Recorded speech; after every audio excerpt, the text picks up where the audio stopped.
Welcome to Stoic Philosophy for Life. This is not just a place to listen to books, it's a space to feel them with your soul. Here, we illuminate your mind with timeless lessons. Awaken your inner strength, cultivate self-minded discipline, and guide your journey of personal growth. Every word is carefully chosen to reach what you're truly seeking: peace, clarity, and lasting transformation. If this feels like the place for you, hit subscribe and walk this path with us every single day. Now, put on your headphones, take a deep breath, and begin the journey of renewing your mind and your life. Dale Carnegie's Quotes.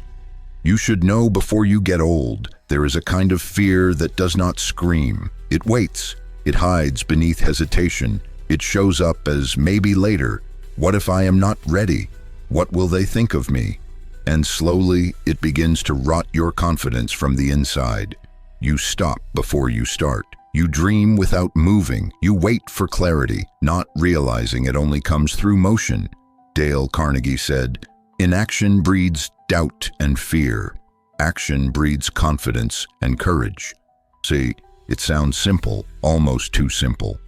But it is the kind of truth you do not fully understand until you look back at all the things you did not do and realize the fear was never in the thing itself.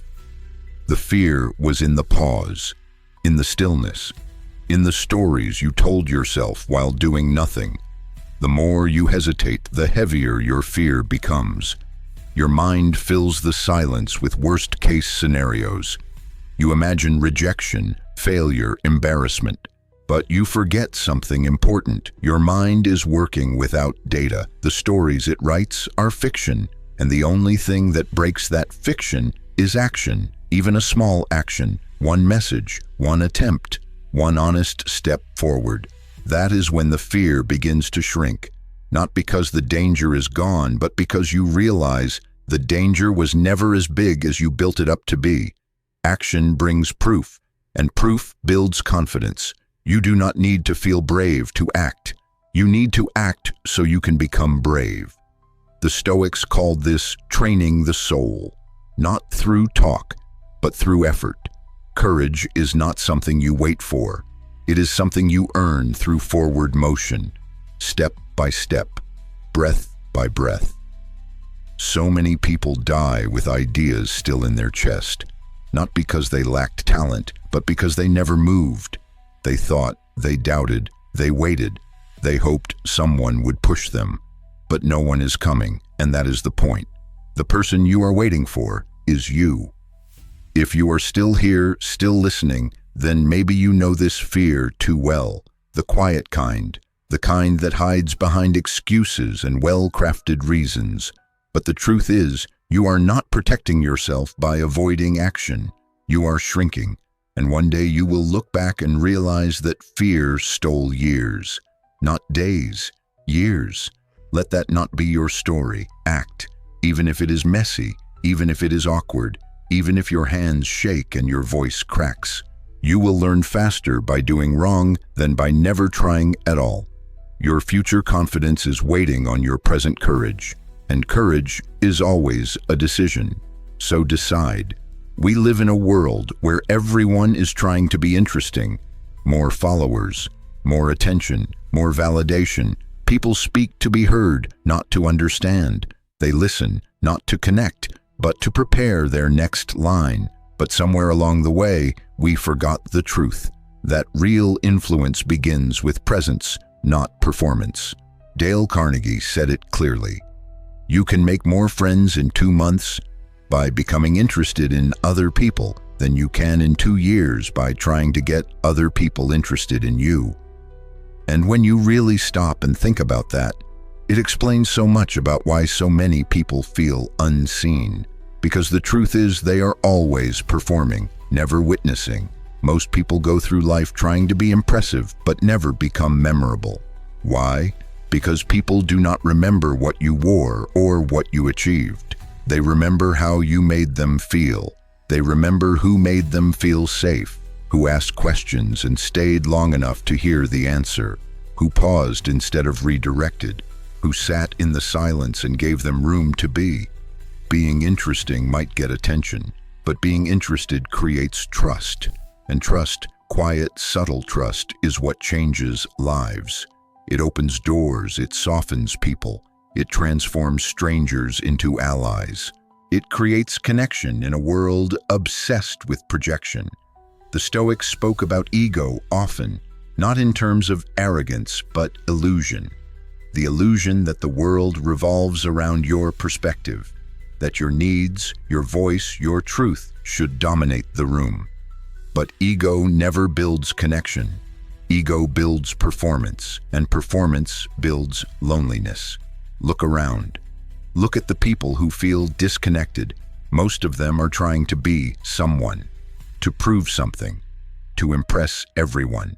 And in doing so, they forget that the most magnetic energy in the room is the one that makes others feel seen, safe, heard, valued. This is the lesson most people learn too late. Attention fades, connection remains. You can chase applause your entire life and still feel empty at the top. Or you can learn the quiet power of presence, of truly being with someone, of not needing to be the loudest, the smartest, the most successful, just the most real. When you walk into a room, do you seek to shine or to understand? Do you look around and wonder, how do I stand out? Or do you wonder, how can I serve? It is a subtle difference, but it changes everything, because people can feel your intent before you say a word. There is a type of strength that is not loud. It is not in the pitch of your voice or the strength of your opinion. It is in the way you ask a question without rushing, in the way you remember a small detail, in the way you hold eye contact without needing to dominate. That strength, that is the currency of connection. If you want deeper relationships, stop trying to impress people. Start being curious. Ask better questions. Pay deeper attention. Show up with fewer answers and more humility. Speak less, listen longer. Respond with warmth, not speed. Most of what people need is not advice. It is space. Space to feel what they are feeling. Space to be where they are. Space to feel worthy without being fixed. And when you offer that space, you become unforgettable. Not because you solved everything, but because you stood still when everyone else ran. You stayed soft when others got defensive. You chose empathy when judgment was easier. That is the kind of person people remember, the one who made them feel safe, not the one with the best stories, not the one who won the debate, but the one who reminded them that it is okay to be human, to be messy, to not have it all figured out. And if you are still here, then, like me, you are probably done with shallow. You are done with proving. You are done with collecting names and likes and nods of approval. You want something deeper, something real. And that begins not with trying harder to be liked, but trying softer to understand. Ask yourself, when was the last time you truly listened? Not with half a mind, not with an agenda, but with your whole self. When was the last time you were fully there for someone else? Because that moment, the one where you held space without needing anything in return, that moment builds bonds that last years. The greatest people you will ever meet are not the most confident. They are the most grounded. They know who they are, and because of that, they do not need to prove it in every room. They are slow to speak, quick to observe, and powerful without needing to overpower. So let this be your reminder. You do not need to be more impressive. You need to be more present. Connection is not built through status.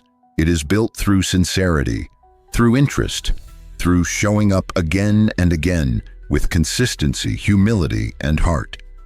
If you want better relationships, better conversations, a better sense of belonging, start here. Start with interest. Start with attention. Start by making someone else feel like they matter. Because the truth is, in the end, no one remembers how bright you shone. They remember how safe they felt standing next to you. Life is not what happens to you. It is what you do with what happens to you. Two people can experience the same setback, and one grows, while the other collapses. The difference is not in the event. It is in the meaning they assign to it, in the inner voice that follows, in the lens they choose to wear. Dale Carnegie said, "It is the way we react to circumstances that determines our feelings.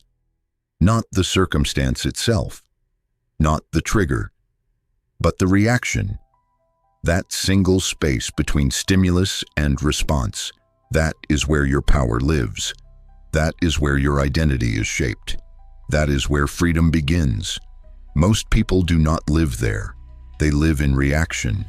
They blame traffic for their mood. They blame a comment for their anger. They blame a delay for their anxiety. But what they are really doing is handing their power to the outside world and hoping it gives it back someday. It never does, because your emotions, while valid, are not always reliable. They are shaped by stories, by wounds, by repetition. And if you never stop to question those stories, they begin to run your life, quietly, automatically, invisibly, until one day you realize you are no longer choosing your responses. You are just reenacting them. That is why Carnegie's quote matters more than ever, because it brings responsibility back home. It reminds you that you decide. You decide whether the delay is an inconvenience or a chance to practice patience, whether the criticism is a threat or an opportunity to grow, whether discomfort is a sign to retreat or a cue to expand. The Stoics lived by this. Epictetus said, "We cannot choose our external circumstances, but we can always choose how we respond to them." That is not denial. That is discipline. The discipline to pause, to breathe, to question, to decide how you will show up, especially when the world is not cooperating. That decision does not make you passive. It makes you powerful. It means you are no longer a puppet pulled by every external string. You are rooted, grounded, intentional, and in that space you become a different kind of human, not immune to chaos but unmoved by it. Ask yourself, what do I react to the most? Is it disrespect? Is it being ignored? Is it a certain tone? And beneath that trigger, what story am I telling myself? That I am unworthy? That I am unseen? That I am always being judged? Because it is not the trigger, it is the belief behind it. And beliefs, unlike events, can be challenged. They can be rewritten, not overnight, but slowly. Every time you pause instead of lash out. Every time you choose understanding over offense. Every time you walk away from what no longer deserves your energy. That is you, reclaiming control. Control is not about dominating others. It is about self-command. The ability to remain steady when everything else trembles. The ability to hold your center when people push. The ability to choose your peace over proving your point. That kind of control does not scream. It whispers, and it is built one decision at a time. If you are still listening, then you already know this. You are not here to be reactive. You are here to be refined, to practice, to respond from principle, not impulse. And every time you do, you write a new pattern, one that frees you from the emotional cages you once thought were permanent. So the next time something disturbs you, pause. Ask, what story am I telling right now? Then ask, is it true? Is it helpful? Is it mine?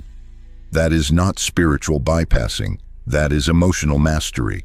And it is available in every moment you remember you are not your first reaction. You are your second thought. You are your chosen response. You are the space in between. Fatigue is not always physical. Sometimes the heaviest weight you carry is invisible. It is the mental loop that never stops. The argument you keep replaying. The grudge you never released. The problem you cannot fix but refuse to put down. And yet, every day you wake up wondering, why am I so tired? Dale Carnegie once wrote, "Our fatigue is often caused not by work, but by worry, frustration, and resentment." Let that sink in, not by the job, not by the hours, but by the energy wasted on thoughts that drain you, on emotions you have not processed, on narratives that replay like broken records. You can sleep for 10 hours and still wake up exhausted if your mind never found rest. You can take a vacation and still feel tension in your chest if your spirit remains in survival mode. That is because rest is not just about stopping movement, it is about releasing the mental war. And most people are at war with things they will never change. They argue with the past. They fight with people who are no longer listening. They resist truths that have already arrived. And they wonder why peace feels out of reach. But peace is not far. It is just on the other side of surrender. The Stoics understood this deeply. Epictetus said, "Some things are up to us and some things are not." That was not just philosophy, it was emotional clarity. They trained themselves to pour energy only into what they could influence. Everything else they released. Not because it did not matter, but because it was not theirs to carry. Ask yourself, what are you still carrying that you were never meant to hold this long? Is it someone else's opinion? A grudge from years ago? A version of yourself you have already outgrown? Worry over a future that is not yet real. You see, the mind has a way of turning shadows into monsters. It overthinks, overanalyzes, overplans, not because it is broken, but because it is trying to protect you. But protection without direction becomes paralysis. It wears you down not to keep you safe, but to keep you stuck. So here is the truth. You will not find rest by doing less. You will find rest by thinking differently. That means setting boundaries, not just with people, but with thoughts. That means choosing which battles are worth your energy. That means deciding that your peace matters more than your pride. Forgiveness is part of that peace, not always for them, but for you, for your health, for your focus, for your clarity. You cannot build a calm life while feeding resentment. Resentment is a full-time job and it never pays you back. Let it go, not because they earned it, but because you deserve freedom. And frustration, that is often just resistance to what is. Wanting life to be something else. Wanting people to be different. Wanting time to move at your pace. But the more you fight reality, the more drained you feel. Acceptance is not apathy. It is the courage to stop bleeding energy into illusions. Worry is another thief. It tricks you into believing that stress is preparation, that if you obsess enough, you will be safe. But you are not safer. You are just more exhausted. Worry is like rocking in a chair. It gives you something to do, but it gets you nowhere. So what is the solution? Presence, clarity, intentionality, choosing your focus with care. Returning to your breath when your mind tries to wander, practicing stillness when your thoughts try to run. And if you are still here, still listening, then I know something about you. You are tired of the noise, tired of being tired, tired of carrying what is not yours, and you are ready, not just to rest, but to release. So do it, not with drama, not with announcements. Just stop feeding the thoughts that drain you, and start feeding the ones that heal. We spend so much of our life in a place that does not even exist, worrying about what might happen, rehearsing what could go wrong, predicting disappointment before it even arrives.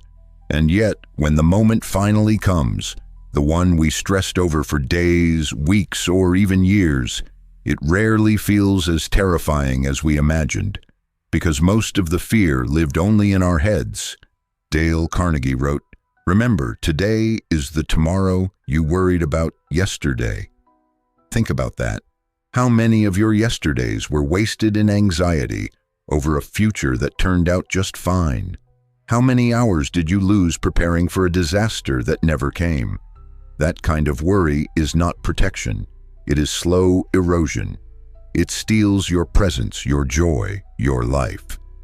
The truth is, most people are not living in the moment. They are living in a forecast, a loop of what-ifs and worst-case scenarios, and that loop becomes a habit. not because the world is that dangerous, but because the mind has been trained to anticipate harm instead of receive peace. But peace cannot enter a room already occupied by worry. The Stoics understood this deeply. They practiced something called premeditatio malorum, preparing for the worst, not to feed anxiety, but to disarm it. They believed that if you can face the worst in your mind with clarity, you can meet it in reality with strength. But they never stayed in that space.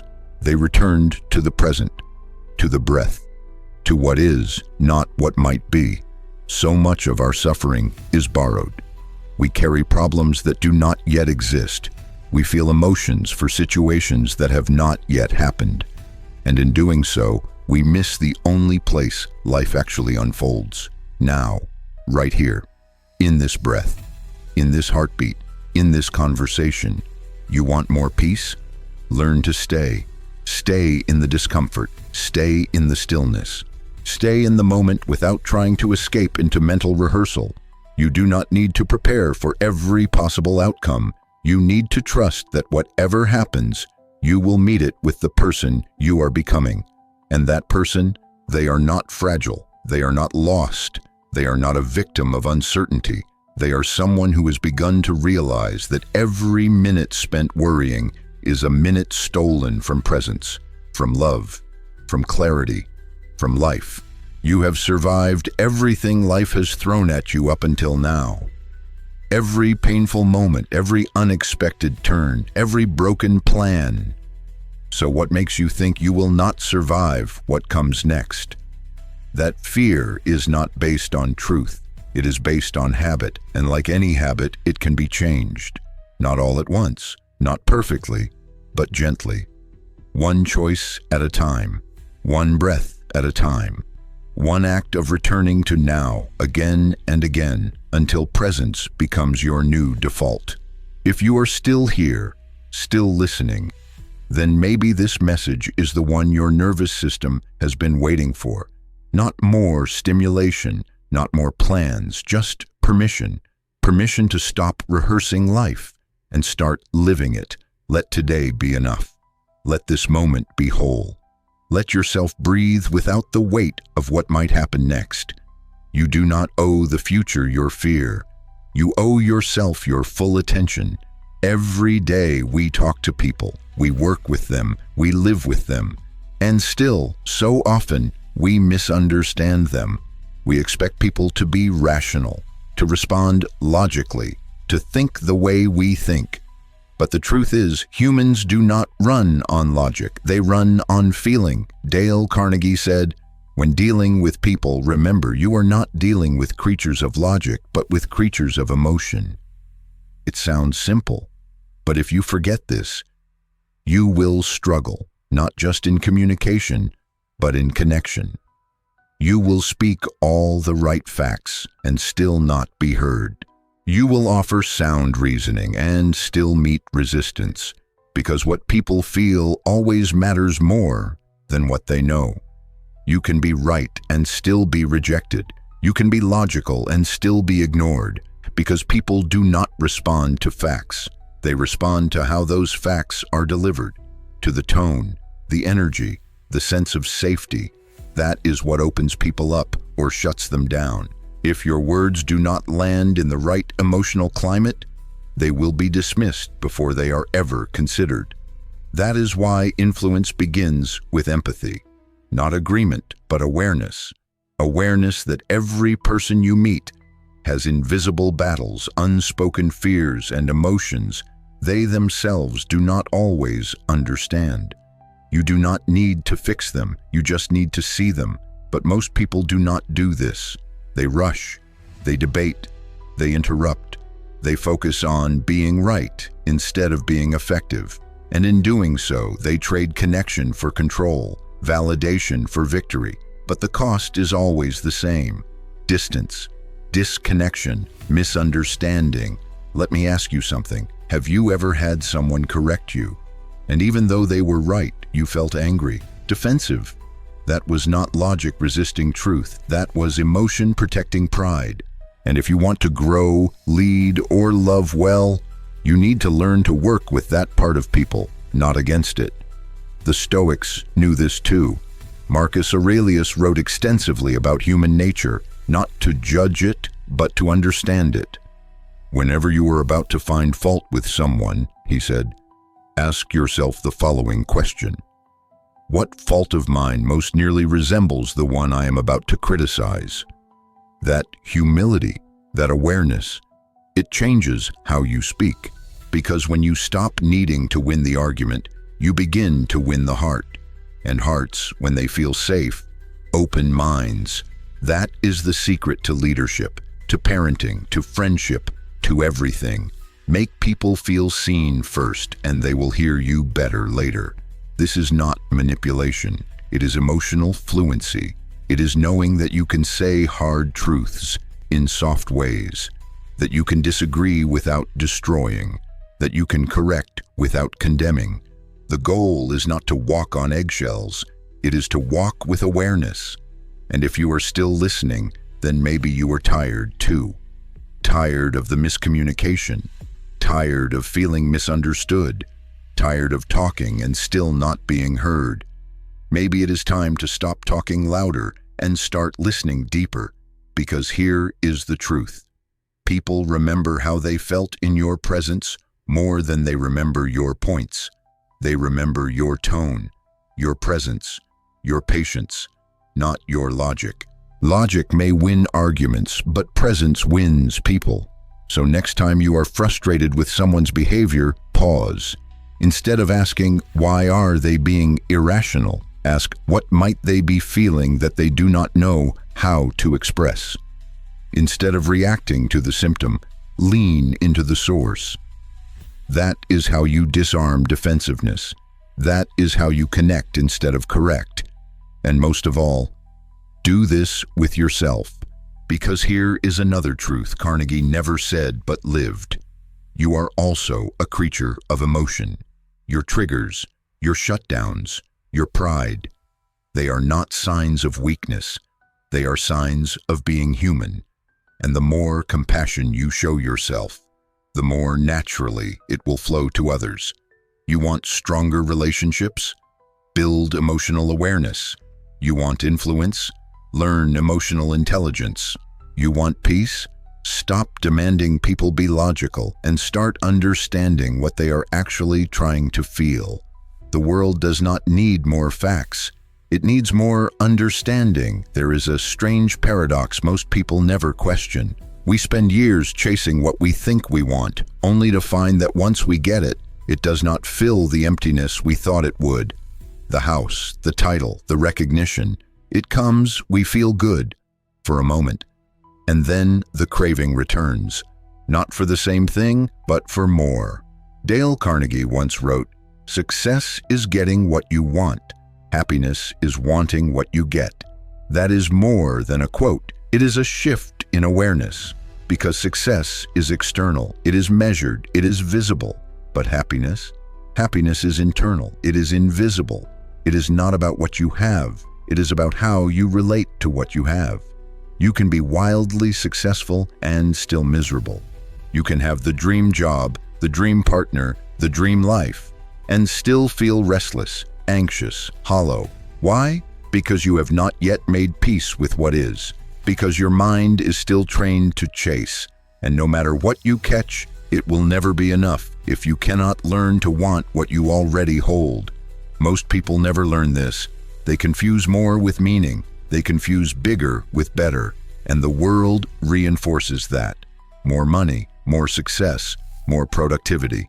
But what if what you actually need is not more but enough? The Stoics warned us about this thousands of years ago. Seneca said, "It is not the man who has too little, but the man who craves more who is poor." That craving is a hunger with no end. It does not stop when you reach the goal. It just finds a new goal, a new comparison, a new dissatisfaction to feed. You want to feel fulfilled? Then learn to want what you already have, not in a passive way, not in resignation, but in reverence. You have a body that breathes, a mind that reflects, a chance to create something meaningful. That is not small. That is sacred. This is the lesson most people avoid. Gratitude is not weakness. It is perspective. It does not mean you stop growing. It means you stop basing your worth on outcomes. You can want more and still love what you have. You can strive and still be satisfied. These are not opposites. They are different muscles. Both must be trained. Ask yourself honestly, what in your life have you already received that you now take for granted? The people, the freedom, the progress, the peace you once prayed for but now overlook. That blindness is not failure, it is habit. But habits can be unlearned. Wanting what you get is a choice, a lens, a discipline. It means waking up and deciding to see. Really see what is already in your hands. Not just the big things, but the subtle ones. The moments, the connections, the breath. And if you are still here, still listening, then you are ready. You are ready to stop chasing a moving finish line. You are ready to question the story that says you will be happy when. You are ready to live now, fully, gratefully, intentionally. That does not mean giving up on success. It means redefining it. Because true success is not just getting what you want. It is becoming someone who does not need everything to go perfectly in order to feel whole. Someone who has learned how to create contentment without waiting for life to provide it first. That kind of person does not feel empty when the applause stops. They do not collapse when a goal is missed. They do not panic when plans change. Because their joy is not rooted in achievement. It is rooted in alignment, in attention, in choosing to celebrate what is already here. Let this be the moment you stop outsourcing your happiness to the future. Let this be the breath where you finally feel full. No one likes to be criticized, even when it is justified, even when it is meant to help. Because beneath the logic of correction lies something deeper: identity, self-worth, the fragile sense of being good enough. And when you criticize someone, even gently, you touch all of that, often without meaning to. Dale Carnegie wrote, "Criticism is dangerous because it wounds a person's precious pride, hurts his sense of importance, and arouses resentment." He was not saying we should never confront or speak truth. He was saying, be mindful of the weight your words carry. What may feel like a small correction to you may feel like rejection to them. Because people do not hear just your words. They feel your tone. They sense your energy. They read between every line. They remember how you made them feel more than they remember what you said. And if your tone is sharp, if your intent is power, if your delivery lacks care, you may be right, but you will not be heard. Most people think honesty means speaking every thought, but honesty without tact is brutality, and brutal truth rarely transforms, it only hardens. The goal is not to be right. The goal is to be effective. To speak truth in a way that can be received, to correct in a way that preserves dignity, not damages it. The Stoics understood this. Marcus Aurelius reminded himself, "Do not waste what remains of your life in speculating about others." They valued self-discipline over judgment, reflection over projection. They knew that most criticism comes not from wisdom, but from ego, from the need to feel superior, from the discomfort of seeing something in others that we have not yet healed in ourselves. So ask yourself, when was the last time you criticized someone, out loud or in your mind? Was it really about them, or was it about you? About your expectations, your standards, your frustration? Most of the time, what we call truth is just our own impatience dressed in moral clothing. And when we criticize others, we often assume they should be grateful, that we are helping, that we are offering value. But here is what Carnegie understood better than most. People rarely change when they feel attacked. They change when they feel understood. Understanding creates safety, and safety is the soil where real growth can happen. That does not mean you stay silent forever. It means you lead with empathy. You correct with care. You offer feedback with humility. You ask more than you assume. You invite dialogue instead of delivering judgment. That is how you move people, not just correct them. And here is something we all forget. The people you criticize are already criticizing themselves. Most people are not walking through life feeling proud. They are walking through life second-guessing everything, questioning their worth, comparing themselves daily, carrying invisible shame. What they need is not more sharpness. They need reminders of their potential, of their dignity, of their value beyond performance. If you are still here, still listening, then you already know this truth in your bones. You know what it feels like to be on the other side of careless words. You know the sting of being called out instead of called forward. You know what it feels like to be corrected in a way that felt like rejection, not refinement. So choose differently. Speak differently. Let your truth carry compassion, not condemnation. Let your corrections be rooted in care, not superiority. Let your presence be a mirror that reflects not just what is wrong, but what is possible. Because in the end, the way you treat others when they are wrong says more about your character than theirs. There are moments in life when your circumstances are not kind, when you feel stuck, surrounded by walls you did not build, fighting battles you never asked for. It feels unfair, it feels heavy, and in that heaviness, the mind starts to spiral. It begins to look for evidence that things will not get better, that maybe this is it, that maybe you were never meant to be free. But Dale Carnegie once wrote, "Two men looked out from prison bars. One saw the mud, the other saw the stars." And that single line contains a life-altering truth. That perception shapes reality. That no matter how limiting your circumstances may seem, your response to those circumstances is the real prison or the real liberation. Most people live with their eyes fixed on the mud, the missed chances, the mistakes, the regrets. They build an identity around what they lack, what they lost, what went wrong. And slowly, they stop seeing possibilities. They stop believing in beauty. They stop imagining freedom. Because in their minds, the story has already ended. But the truth is, your life is not just what happens to you. It is the story you tell yourself about what happens.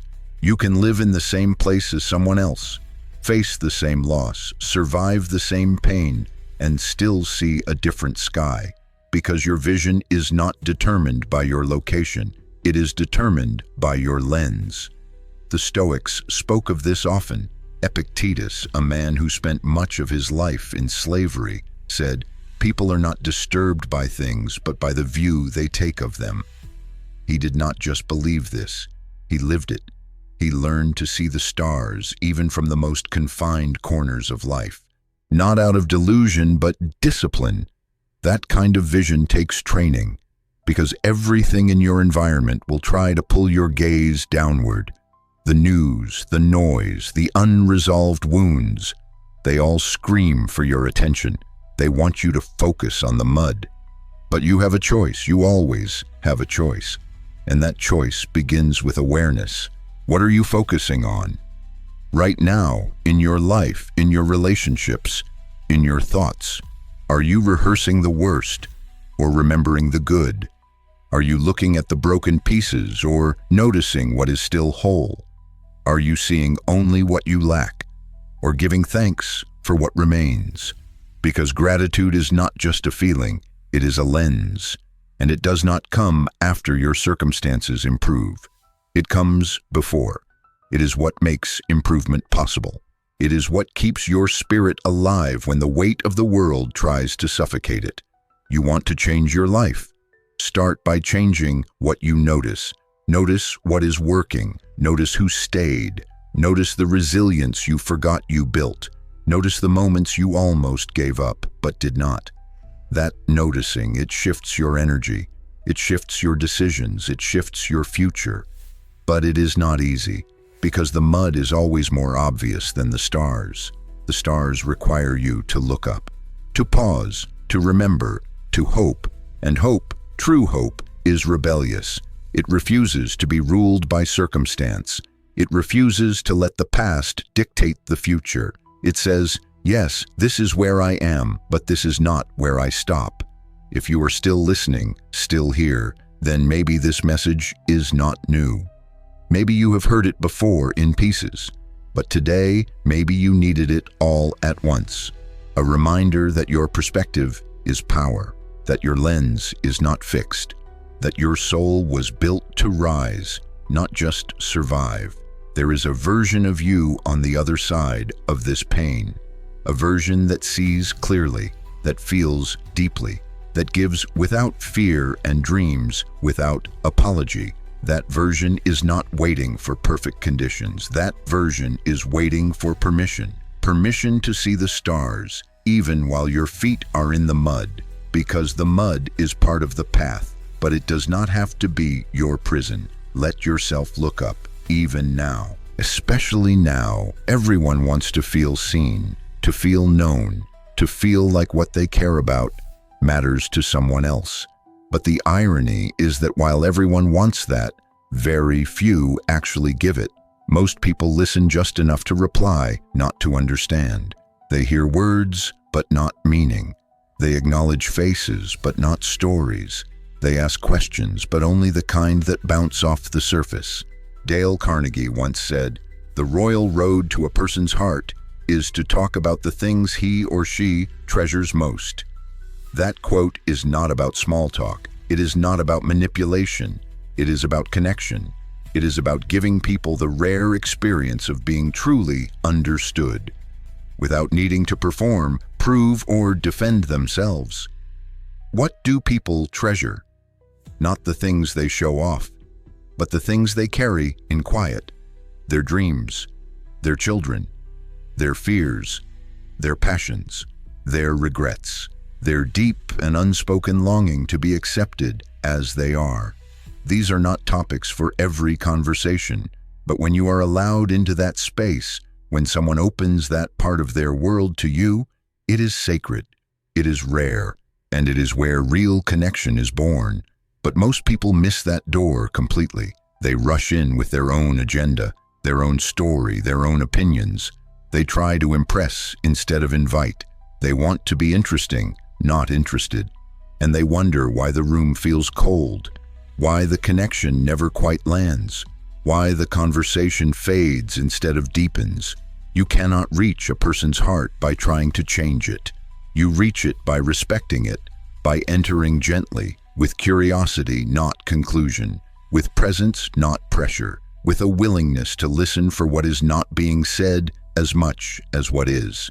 This kind of listening, Carnegie called it genuine interest. And it is something you cannot fake, because people know when you are pretending to care. They know when your smile is empty, when your "how are you" is just routine. But they also know when your curiosity is real, when your eyes stay, when your questions go deeper, not to dig but to understand, when your silence makes room for their truth instead of rushing to fill it. The Stoics understood this too. Marcus Aurelius often reminded himself, "You have the power over your mind, not outside events. Realize this, and you will find strength." And part of that strength was the ability to be fully present with another person's experience without needing to inject your own, to be still enough to let someone else exist fully in your awareness. Ask yourself this: when was the last time someone felt deeply understood in your presence?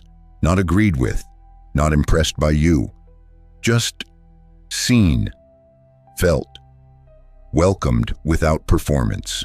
That moment, if you have ever offered it, is what people remember years later, even if they forget your name. And if you want more of that in your life, more trust, more intimacy, more real connection, then learn the art of entering someone's world without rearranging it. Learn what they love. Ask about what lights them up. Let them talk about their passions, their past, their hopes. Not because you are trying to be liked, but because you are choosing to care. That choice changes you. It softens you. It makes you slow down. It rewires your relationships. And it makes you magnetic, not through charisma, but through presence. If you are still here, still listening, then you are ready for something deeper than surface. You are done with noise. You are done with shallow connection. You want meaning, and meaning is never far. It just requires a shift from performance to presence, from proving to listening, from self-focus to shared space. So try this. In your next conversation, ask one question that is not automatic.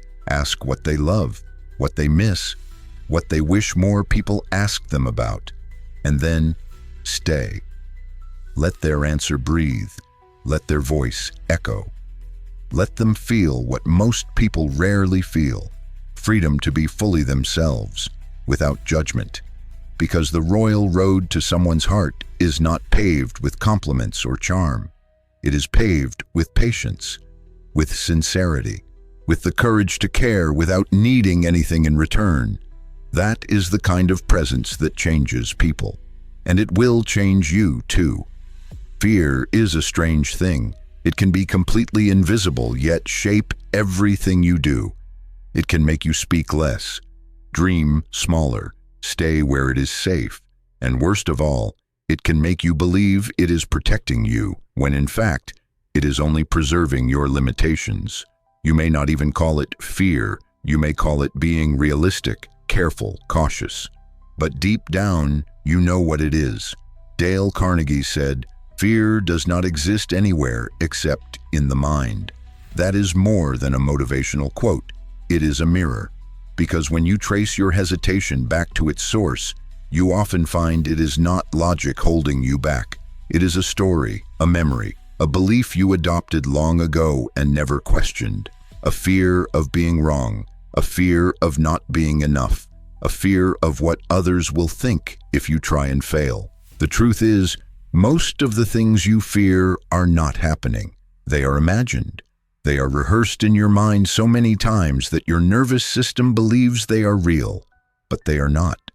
The fear lives in the space between who you are and who you believe you must be in order to be accepted. And that space can only shrink when you start choosing courage over control. The Stoics trained for fear differently. They practiced what they called voluntary discomfort, not because they were masochists, but because they wanted to strip fear of its power. They would walk barefoot, sleep on the floor, or imagine losing everything they owned. Why? Because when you expose yourself to discomfort on your own terms, fear no longer owns you. It becomes manageable, malleable, something you walk through, not something you run from.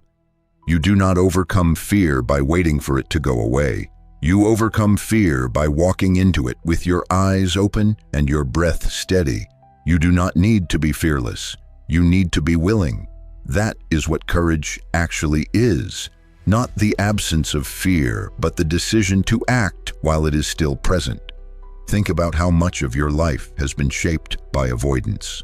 The conversation you never had, the risk you never took, the truth you never told.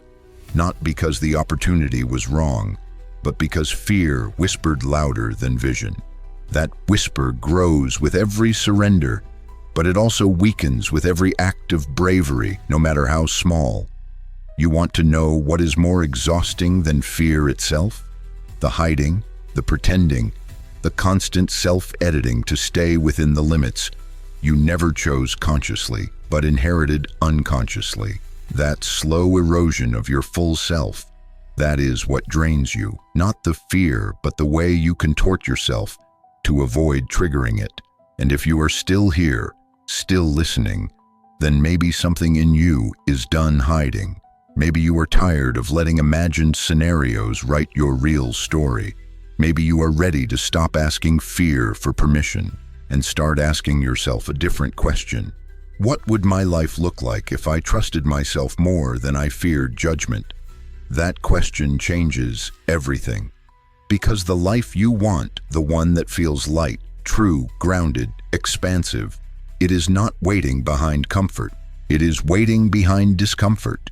behind one awkward step forward, one difficult but honest conversation, one leap without a full plan but with a full heart.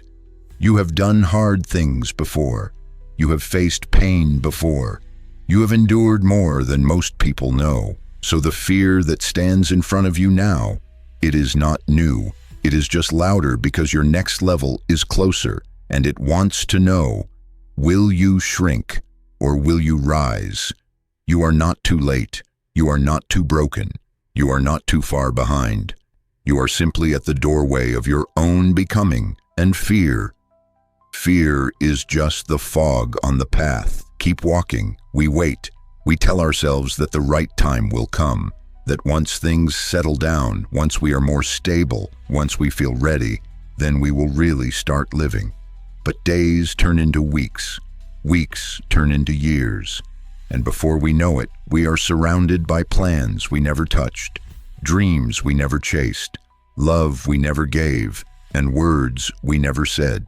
Dale Carnegie wrote, "One of the most tragic things I know about human nature is that all of us tend to put off living, not because we are lazy, not because we do not care, but because we assume we have time. We assume tomorrow will give us what today offers. We assume that if we wait long enough, the fear will disappear, the doubt will dissolve, and the world will finally align perfectly for us to begin. But life does not work that way. It moves, it slips, it passes through your fingers like water if you do not learn to hold it with presence. You cannot wait your way into purpose. You have to live your way into it. One imperfect, uncertain, messy day at a time. Most people do not die from lack of ambition. They die from postponement, from later, from not yet, from one more year of being reasonable, one more season of playing small, one more cycle of telling themselves that soon they will have the courage to be who they already know they are. But soon is a lie we tell ourselves when we are too scared to say now. The Stoics knew this intimately. You could leave life right now, Marcus Aurelius wrote. Let that determine what you do and say and think. Memento mori. Remember death, not to be morbid, but to wake up. To remember that time is not given, it is borrowed. And every moment you waste waiting is a moment you are stealing from the version of you that was meant to fully live. And here is the truth. You will never feel fully ready. The stars will not align. The perfect moment will never arrive.